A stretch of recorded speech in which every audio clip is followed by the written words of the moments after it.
I'm State Representative Mark Gillen at the 101st Annual Pennsylvania Farm Show, and joining me today is Agriculture Secretary Russ Redding. Russ, thanks for joining me, and obviously this is a highlight of the year for you. New Year's Day is the day after Farm Show. Right, so it's great to have you here. Thank you. You've been spending a lot of time here today, and you've done a number of different interviews and media events. What's the question that hasn't been asked that should have been asked? You've got a background in agriculture yourself. You've got a family. You come from an ag community.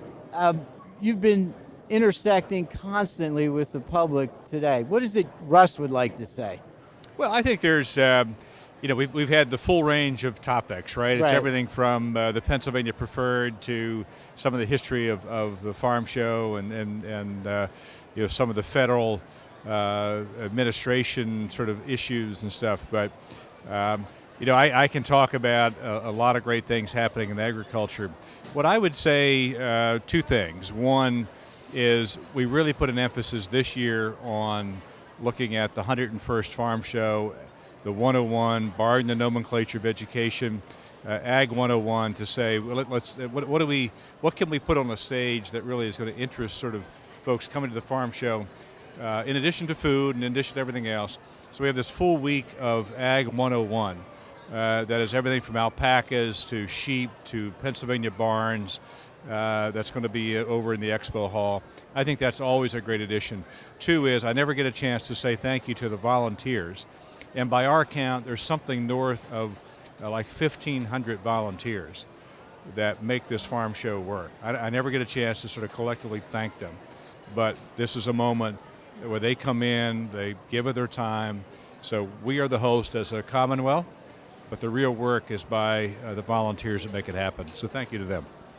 You mentioned at a luncheon that I attended earlier the phrase work ethic.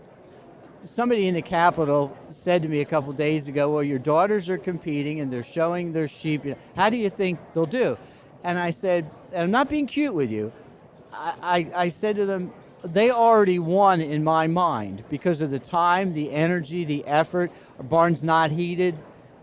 They worked till they were freezing out there to get their sheep ready. And you've lived that. We've been introduced to it in the last couple of years.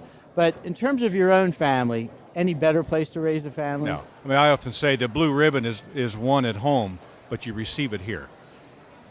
I like it. I mean, you do it at home, right? The work ethic, the understanding of animals, the care and the welfare, nutrition, and the family values.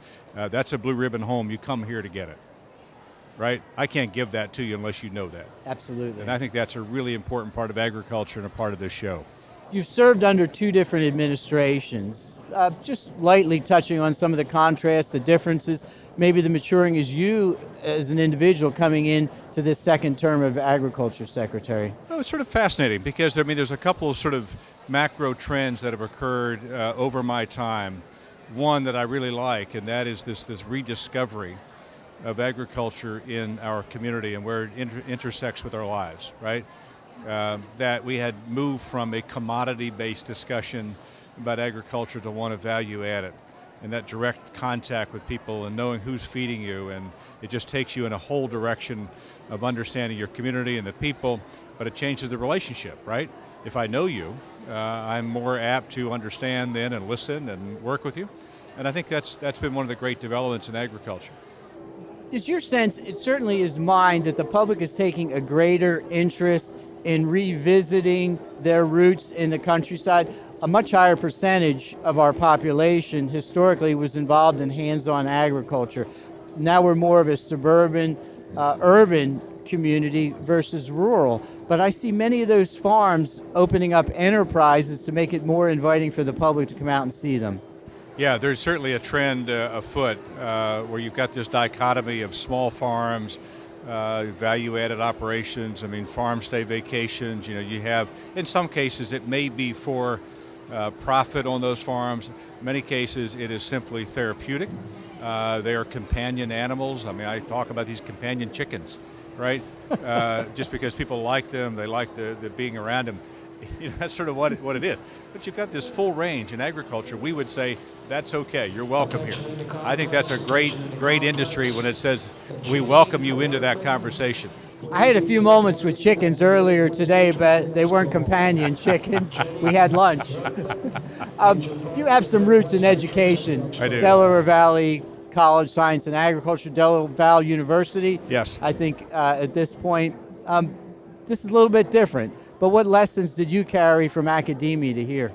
Yeah, so I give the greatest lesson was listening very carefully to 16, 17-year-olds who were coming to the campus who were saying, where is my future in agriculture? Where is that? And as dean, you try to sort of lead them through the conversations of options and trends and all of that.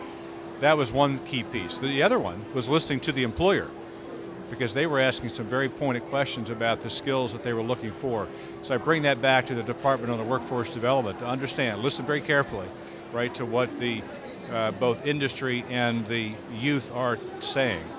And my job is to try to translate that as secretary to both initiatives, but also working with our fellow cabinet members in education and labor. Can I talk just for a minute about development and preservation, agriculture, conservation, easements? I spent some of my youth in Lower Bucks County, and it got to the point that we were down to one farm there. It had all been paved over. Berks County, Lancaster County have been very progressive with agriculture, conservation, easements, preserving farmland for future generations, not only of farmers, but people who enjoy the harvest from the farm. Does anybody ever come, and you can speak generally about this, does anybody ever come to you from maybe out of state looking at Pennsylvania as a model? And if not, could you talk generally about the conservation easement program? Yeah, so the short answer is yes, they do. We have fielded a lot of inquiries, and just in the last sort of year, with us sort of celebrating the 5,000th farm preserved in Pennsylvania, we've had inquiries from Minnesota, New York, Maryland, California, Oregon, all intrigued by two things. One, that these are local decisions of a county, right? This is not, the state board takes final action, but these are all determinations made by local board, and they're intrigued with that. How does that work? And then also, how do you get local governments to sort of participate financially? Again, that's important. These are local decisions. So that has been continuing. I think folks are looking hard at loss of farmland around the country, obviously, but here in Pennsylvania, proud to have it. We still lose too much of it and need to accelerate that. So Berks County, who's been one of the leaders in the state and nation on that, can also teach us great lessons. Right. In terms of community, and I think you mentioned this at the luncheon as well, the sense of community that ag brings to the larger bodies of government, whether it be county or state, and the intersections that people have based on agricultural relationships, whether it's the feed store or 4-H or trying to preserve the farms. I see that as very healthy in a country that talks a lot about the loss of community. I think this agriculture exposition here embodies the sense of community that we have in Pennsylvania as a consequence of agriculture. I couldn't agree more. I mean, I think part of what we have lost is that sense of responsibility for each other, and we have that in the agricultural community, but in the larger community, sometimes we forget that we actually have an obligation to each other, right? And I really respect that within the agricultural community. I say often, we've got a relationship with the minister, we've got a relationship with the mechanic. What about the person who feeds us? And I think that is a really important relationship, has been. But as we go forward with a shrinking number of people who are actually the feeders, we need to find a way to stay connected to them. So the farm show helps do that.